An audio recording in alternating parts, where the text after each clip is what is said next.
Yep. Let's do it. You guys ready? Yes. All right. It's yours.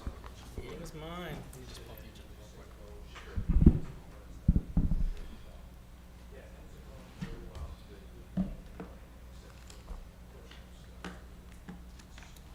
All right. I'm going to call to order the UDO Steering Committee meeting for The 14th. April 14th. Thank you very much. April 14th, 2025. Yeah. Sorry I messed up on the dates. So, like Scott, I'm going to bang in with my hand. Any announcements from city staff? No, sir. Just to follow up in our conversation, I did reach out to Fayetteville's planning team. I sent the date that we received for the May date. We're waiting to hear back to confirm that he will be present. He is interested in coming to share the grand opportunity he had with the drafting of their UDO. Wonderful. And then we'll have a meeting to talk about the website component. So those are the only two updates that I have for the UDO at this time, right now. Sounds good. Thank you you. very much. All right. Public comment? Yeah, go for it. I gave you all a nice packet of stuff, and you can read it at your leisure. I'm really worried. I brought up the concern the last time during the last UDO meeting was why are we doing this when we're going to have the potential possibility of having three brand new, a majority of the council on the council for 2026.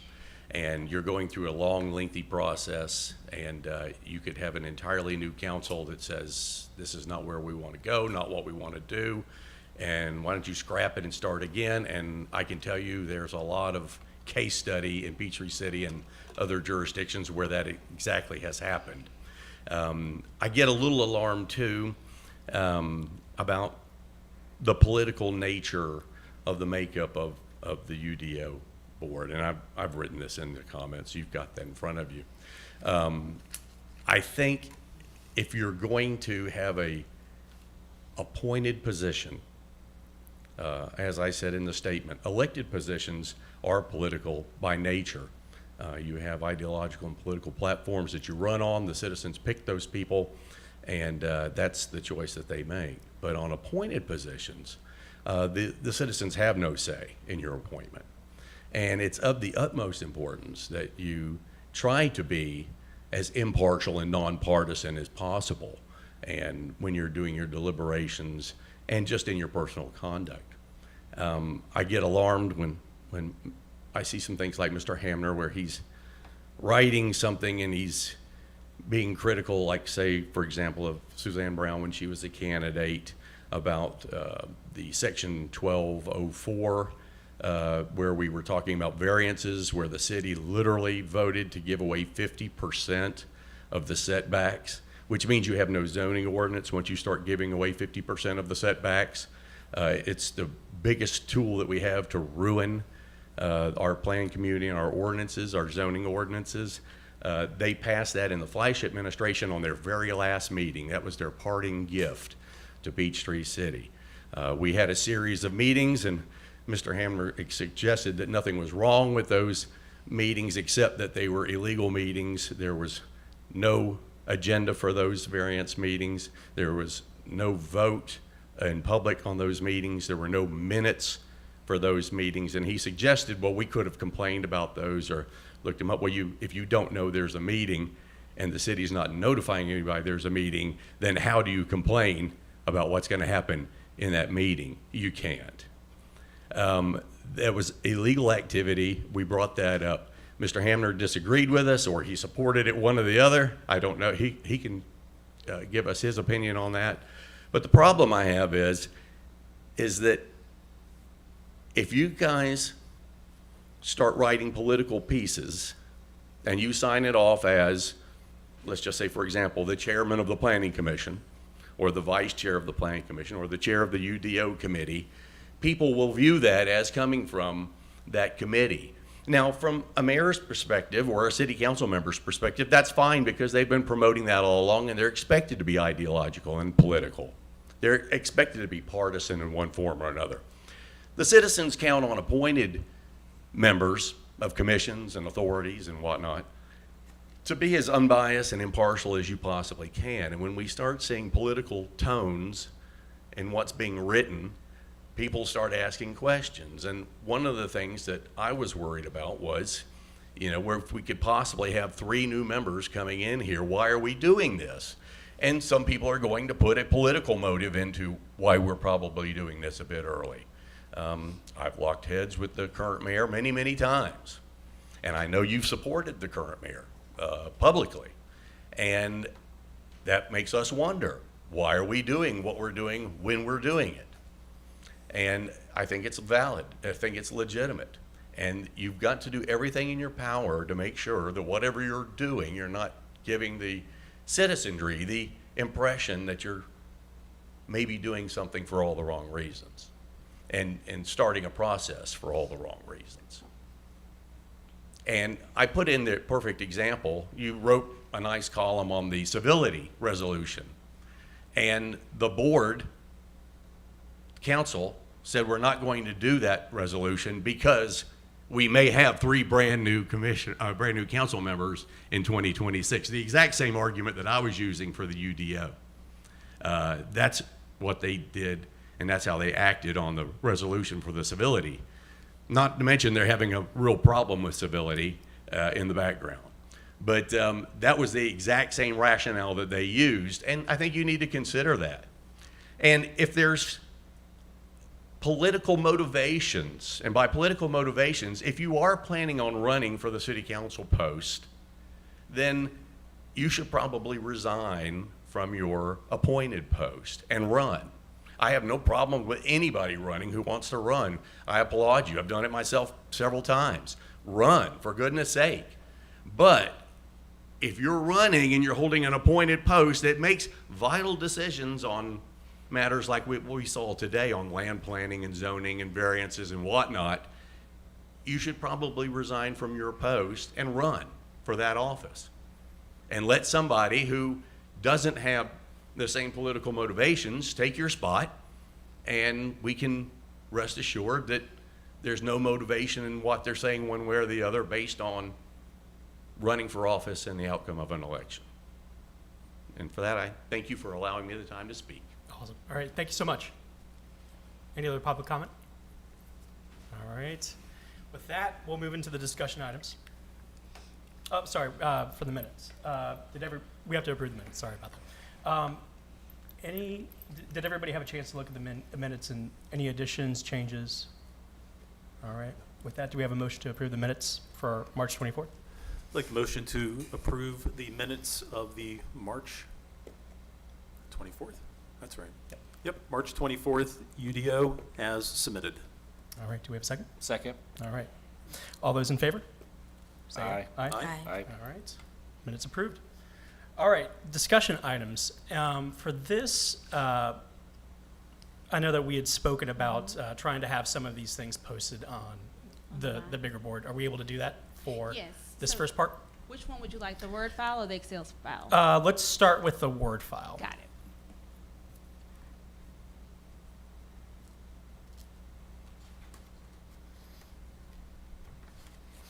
All right. So one of the big things that we wanted to get accomplished as a committee by the end of April was to take what Fayetteville had previously done, right here. This is just the outline for the UDO that they recently did, right here. The actual UDO is significantly bigger. And what we wanted to do is we wanted to use that as a foundation and then also take a look at the ordinances that are available online right now to see if we could come up with a Peachtree City-centric outline for the UDO document right there. And this is the outcome of a process where what we did is we took Fayetteville's outline right here, and we also took the overall UDO as well that they had created. We put that into an AI model, and then we also took all the ordinances that are available online right now for Peachtree City, put that all into a system, and then used that in order to produce ultimately this document right here. This is a document, it's over 100 pages right here, but it's a Peachtree City-centric UDO outline, still using the foundation of what Fayetteville had generated, but also taking into account all the things that are really specific about Peachtree City. Now, having said that, this is by no means perfect. There's still a lot of work that's ultimately going to need to be done to the outline and ultimately the UDO itself right here. But this is ultimately a really big win for us because this is a completed outline for what the final Peachtree City UDO could ultimately look like. And what this document does as well is that this screen right here, what it's showing is just like a very, very high level overview of the outline and the way that it could work. It talks about, again, administrative provisions, zoning and land use, et cetera, on that, and then some of the subcategories. What the following 100+ pages show on that, and we don't need to scroll through all those, but what it does is it says, like, okay, if we're talking about administrative provisions, and then the purpose, applicability, and authority on that, it has all the subsections in that with also an explanation as to what that subset is and a rationale as to why it should fall under that subsection, and ultimately the main section as well for each chapter of this. So again, it's taken all of that and put it in an incredibly efficient and organized manner with rationale as to why it should be there right now. So here's what I encourage the committee to ultimately do is take some time. This is currently live right now in our shared folder within Teams. Just take a look at it and get an understanding of the way how this is set up right now.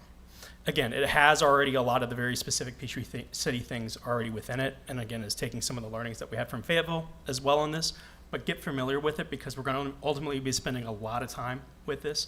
And what we can do as well is that, obviously, we're going to talk about this more in just a moment. Staff is still going through and identifying additional ordinances, rules, et cetera. Like, we can use the same tool that we use to make this and continue to add on to it. And this tool will be able to be like, okay, if this is about parking, it can go into the appropriate site development or section that's a subset of parking that's currently in the outline right now. So basically, know that the tool that we have is very flexible in order to still add on to this within the future. And again, we'll provide a summary and a rationale as to why it's within that section. So that's really it. It's just continue to get really familiar with this. Obviously, again, I'll reiterate this. This is not perfect. Obviously, it's going to go through a lot of change moving forward.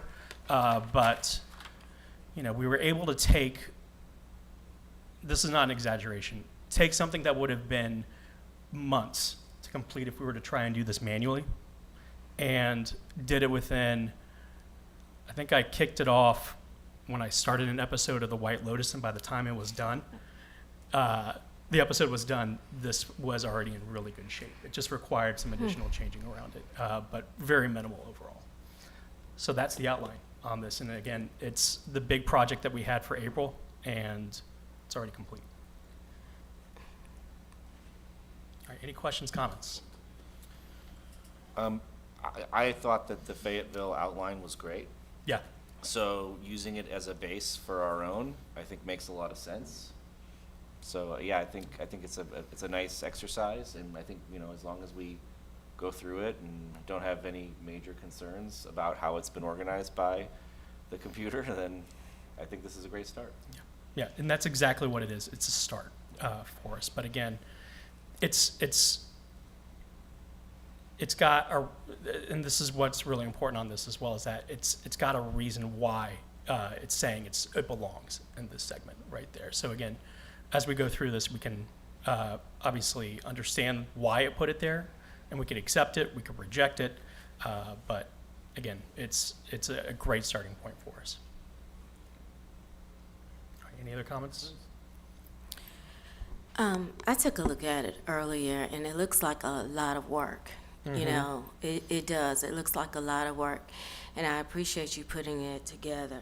One of the questions I had, though, is unfortunately I wasn't able to make the last meeting, but I just wanted to get some clarity on whether or not we've put the ordinances on the Teams folder already. Because I couldn't find it. All the zoning ordinance and everything that we have, is it out there already? We have a folder within the drive right now where it's Okay. where it's collecting all the ordinances. What this really did is it pointed at the ordinances that already live online right now within, I forget, it's like municipal code or something like that. It's in a system that a lot of municipalities use right Okay, now. okay. So was able to point it at that and then say, take that And put it here. and put it here Okay. within this. Okay. The only other question I had is this, and I thought I saw it here, maybe it's just in my notes somewhere. The term that we're using, quick wins, right? Is that something you're going to talk about in a minute? Yeah, or- we're going to talk about it more in a minute, but go Okay. ahead. No. Okay. I'll just wait. I'll Sounds just good. wait. All right. Any other comments on this, please? No, I'm good. All right.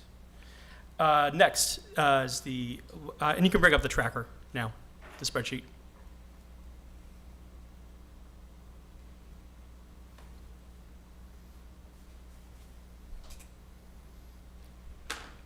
All right. Our next step for this phase one is learn from Fayetteville's UDO process to adopt best practices. Obviously, we already talked about that a bit in the announcements. City staff, do you have anything to add on to what you said earlier? Yes, so, in speaking with, I'm just going back. You're going to the first item, am I correct there? When you say add to, which item are you asking me to add to? The first item or just overall? For which one? No, are you asking for me to add to the sets, the UDO? Oh, no. I was just going Okay. to see if you had any additional comments. So I do have comments, if I can add. And Yeah, I go thank ahead. you for that opportunity. So I want to just be clear that I'm not sure everyone knows that this is not a file that will be adopted this year. This is a file that won't be completed this year.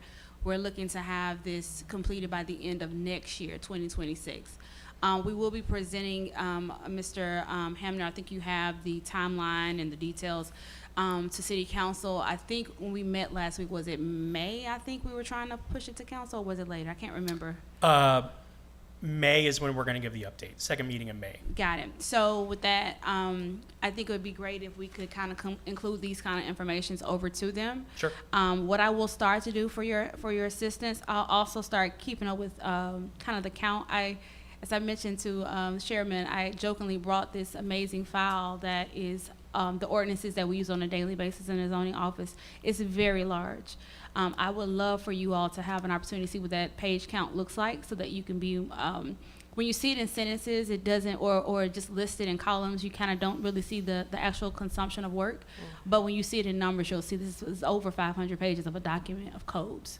And so it's very inclusive. So with that said, I just want to add that it is a very large file, and it is something that I know that we have it downloaded on the shared folder, but there could be an opportunity for us to organize it. I don't think we're looking to remove anything necessarily, but just organize it better for staff's usage as well as the customer's usage. That makes sense. Yeah. And we know it's going to be extensive. Yeah. It's going to take a while to even still just organize for that piece. Just a reminder, we have create the initial UDO draft for October 2025. So we have time, because again, we understand the complexity associated with it. Yep. But yeah, know that the things that you just mentioned that you're working on right now, that's the timeline for that. Got it. Yep, perfect. All right, our next discussion item, establishing a website presence for transparency and updates. I know you mentioned that earlier as well. Do you have anything to add on from what you said? Yes, sir. So we will have a meeting with staff. There is a suggestion that was mentioned today by our city clerk of a good place to have this website location. She says it's already kind of in existence, and I'm assuming it's highly used by residents already, that we can just kind of tag along there. But I'll have more conversation with her. Since we're back in the office from spring break, I'll have a conversation with her to see where that exact location will be, but the motions have started for there to be a website location or web page location. Understood. And there's also going to be the ability to have like a email address that'll go to all of us as well. So we're working on that as well. So that is something that I will continue to work on with our IT department. Perfect. Yes, sir. And Mr. Brown had a good suggestion last time as well, the ability to click from the website into the drive to look at the materials as well. We'll be building that in as well, correct? Got it. I've understood. All of our team's materials? Yep. Oh, that's cool. Yep. All right. Next point, communicating to city council to keep officials engaged. Obviously, we've mentioned that as well for the second meeting in May for that. Anything you want to add on for that one? Not at this time. Okay, perfect. How often do we plan to go back to city council, just out of curiosity? We have a rough timeline right now of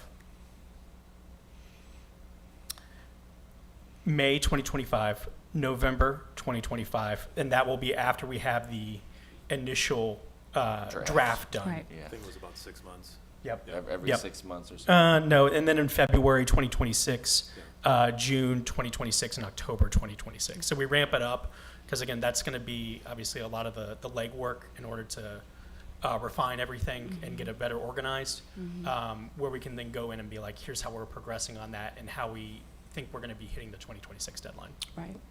Right. All right. The next point, identify first round of all existing zoning land use, site development, and building regulations, spot overlaps, conflicts, and outdated provisions. Obviously, we've talked about that a little bit more as well. Any additional comments for that one? Nope, it's just something I'm consistently looking at throughout the day as well. I plan to have a report for you all once we get more into, once we've organized the file and we're kind of looking at areas that we may need to have some of those kind of suggestive low-hanging fruits of possible changes. I can have that discussion for you then. Before arriving here for employment, I know that there was a list already starting with staff, and I know that we're consistently adding to that where there may be some issues where one chapter may not be clear and it's kind of causing conflict to another chapter, and so we're just working to make sure everything makes sense, again, for staff as well as the users from the customer end. Sounds good. Yes, sir. All right. Our next point, potentially recruit experts, consultants for legal and planning expertise. Yes, sir. We've talked about this a little bit, including last week with Scott in attendance as well, about the consultant. Now, as we know, we had hired on a consultant for the first UDO committee on this. The thoughts are right now that we could still reach out, get a consultant, but change the nature of the consultant. Under the first round, it was set up to be like they'll help write the UDO and put it in a really good spot, but also work on like scheduling public meetings and doing a lot of like The administrative stuff, but also some of the public-facing stuff. Okay. Right now, we're talking about, and also there was also a six-figure price tag associated with that as well. Yeah. We do have right now already public outreach built into the plan right now through public meetings, and obviously we're going to be talking about this in city council meetings. We have this streaming right now, et cetera. But the thought right now is that we could have those individuals just help in the background in terms of helping organize, clean things up, make things consistent, which would bring down the price for that because we wouldn't be leveraging. I said end time, I'm sorry. And shorten the yeah, time as well. and help with the shorter time frame Yeah. as well. Any additional comments on that right now? Nope, I think once we're actually knee-deep in the file, we'll kind of have an understanding of what consulting work we will need help with. I do know that, we met last week, in discussion of this, and then our attorney kind of mentioned, there's ways that we can consult for there to be, legal looks at things when it comes to definition and kind of regulating things. But honestly, I think this is a very large file for you all to do. I'm just going to be honest and just state that this is a very large file. Unless you're doing this every single day of your professional day, it's going to be time consuming. So I know that at some point a consultant is going to be necessary. And if there is a consultant that is used, I would still say a steering committee is going to be that first eye before council. As you know, your regular role, of course, is a recommending body to council. You're being that first roll of eyes for something that they're going to adopt as their final file. So I would say that even if a consultant is used, there's still a large piece that the steering committee would have in review of the file. Understood. Yes, sir. I have a question for staff. I know that every time that a new ordinance is adopted by council, there's a significant process that is adhered to. Can you remind us kind of just what that process is? So it depends on which file we're speaking of. For the UDO, for example, or we'll call it the zoning ordinance or any of those components, it will come before you all first. as a recommended body, anything relative to zoning. And that would be in the planning commission, not in the That's correct. steering committee? That is correct. Okay. So it will come before you as a planning commissioner to review the text, proposed language, and then whatever conditions or ideas you may have that you may not be comfortable with or you may want to add, that goes over to council for their decision-making. For example, you do have a text amendment coming your way very soon. So we'll present the information over to you. You'll tell us how you feel about the information, what recommendations you would have for council in their decision-making, of course, and then it goes back that way. But if there's something that's in the standard code, such as outside of the zoning components, it wouldn't come before you, Yeah, right? yeah, yeah. So that's just kind of just depends on which piece is falling in. And which parts of those, obviously, we're talking about things that are pertinent to the planning commission here. Right. Which parts of those processes are public hearings? Are all of them public? All of them are public All of them hearings. are public Anything that pertains to zoning has to have a public hearing. Yeah. So it'd be a public hearing at the planning commission, and it'd be a public hearing at the city council. That's correct, sir. Okay, great. Wonderful. All right. Any other comments? Questions? Perfect. All right. Our last point, and this is kind of what we're already talking about, identifying and promoting quick wins. So on this front, we have been talking about a quick win associated with native plants and invasive species, which is what you referenced just a moment ago about the text amendment with that. That conversation has been going on for a very long time at this point. And then, but the invasive species component seemed like, from a text amendment, a text ordinance perspective, seems like that was already moving a little bit more forward than the native plant Correct. discussion on that. But now we're going to work on trying to combine those and get a really quick win. The time frame for that right now, as I understand it, is that it'll go in front of the planning commission in June, and then city council potentially in July. Does that sound correct? So I have my notes as July for you, and then council another date for Okay. August. But I may be incorrect. Okay, I may be incorrect. I mean, it could be the way that. it'll be the summer. Yeah, it'll be summer. It would be summer. Yeah. So that could be, I think, the first really good quick win that we get out of this that we've been talking about for some time, which can help go into ultimately the ordinances we have right now, but we can set it up as well to go into the larger UDO in the future Okay. as well. Okay. There's also been other suggestions for quick wins. This just came over this afternoon, and apologies, I didn't get to read too much into this today because, again, it came over this afternoon. But the Transportation Advisory Group has some quick win suggestions as well. From Keith Larson, he sent this an email describing overall some things for us to consider. And then as well, he goes into detail on here in terms of being like, these are quick wins as they are related to Appendix A in zoning and Appendix B in land development as well. What I'm going to do is I'm going to upload this into our shared file Okay. for our consideration and something that we can talk about a lot more. Just a reminder, the quick wins component kind of covers both Phase 1 and Phase 2. And again, Phase 2 concludes in October.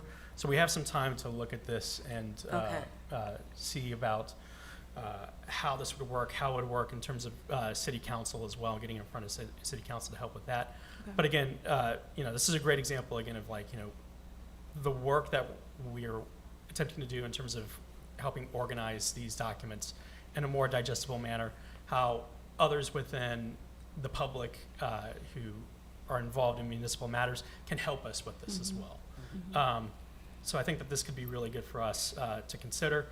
Ultimately, again, it would go in front of city council for ultimately their final approval on this and all that. But again, this is what the quick wins is supposed to do, is find low-hanging fruit for consideration on these things. Right. Moving forward as well, like I mentioned, this is something that we're going to be talking about for the months to come on this. I know that, we have some things that we talk a lot about within the planning commission on a regular basis. Again, native plants being one of them, the golf cart parking as well being a consideration on that. But continue to think about additional things that we would love to have city council ultimately consider, that we talk about on a regular basis, that is that low-hanging fruit for consideration. And just to be clear, the quick wins still go through the normal process? Yes. Correct, okay. Very good, thanks. Yep, just a reminder, yeah. So we're really just, our primary focus is to organize these documents, clean them up, and ultimately, City Council is going to approve everything that we do on this. They get Got the it. final say on every single piece that we're doing on this. Yeah. So these things that are going to be quick wins fall into that bucket as well. Like City Council is going to ultimately be the ones who consider this, but we can help make recommendations. Perfect, Yeah. understood. The way I think about these quick wins, right, is the frustrations that we've had, right, over the years with projects or proposals, and for instance, golf cart parking, Right. where the lot's built out, and I can't add 5 more golf cart parking spots. Well, what if we make a proposal to City Council and say you can exchange 4 spots for golf cart spots, something like that would give us tools and other maybe committees in the city tools to accomplish their goals with the frustrations that we're all seeing currently. So I think another good one would be bicycle parking, requiring bicycle parking in our overlay districts. I think would be an excellent quick win. Golf cart charging or EV charging would be another quick win. These are the kinds of frustrations that we've seen, and we've had many, many examples of ideas, good ideas, that we can't necessarily enforce or ask for because we don't have the tools to do that. So I see it as a way of fast-tracking tools to allow the city to maintain its idea of who we are. And I think we've been fortunate in many cases, where the developer has agreed to look at opportunities, especially for golf cart parking. There's nothing in there to force them to do that. But I think we've been, the suggestions coming from the planning commission have been received, and they've tried to do the best they can with, the plans that they've already put together. But you're exactly right. I mean, that we talked about bicycle parking, bicycle storage, all those things when we were looking at the 54 West overlay, and what more could be done, and kind of what was done at that time. And we're just scratching the surface on EVs, whether it's for actual EVs or golf cart. You look around the city in some of the areas where there are charging, there's no standards. Placement, there's no standards on type of chargers. You have everything from, the high end to something that I hate to say doesn't quite match the other ones. So that would be nice to put in place, because it's not that it's coming, it's here. Yeah. So, we're in some ways already behind, quote unquote, the power curve, in getting these things in place. So now's the time, if there's an opportunity for some of that, it's time to do it. Yeah. So in addition to these the native plants, can we start to work on something for golf cart parking? I'd love to see some momentum on that front.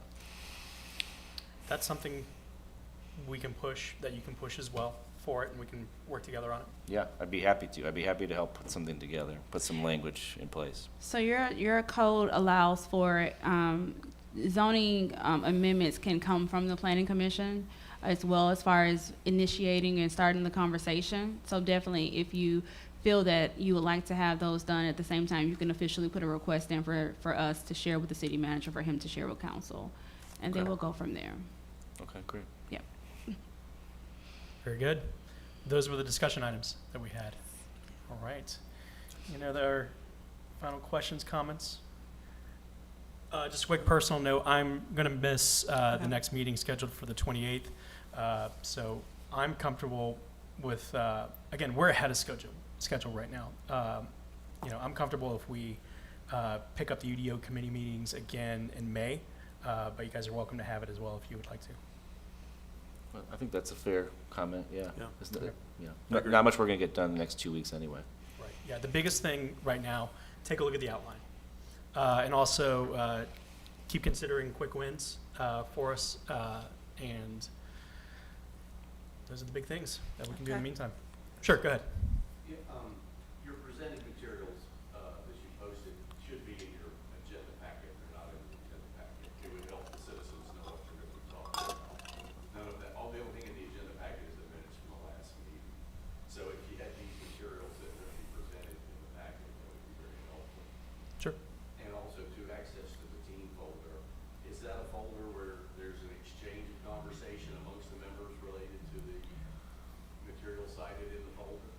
Not within the folder. Now, there is the group chat that should be available to the public for that.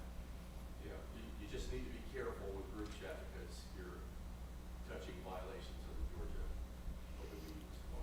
Understood. Yeah, any thoughts from city staff on that? None at this time. All right. All right, any other points, questions? All right. With that, motion to adjourn? So moved. All right. Second. All right. All in favor?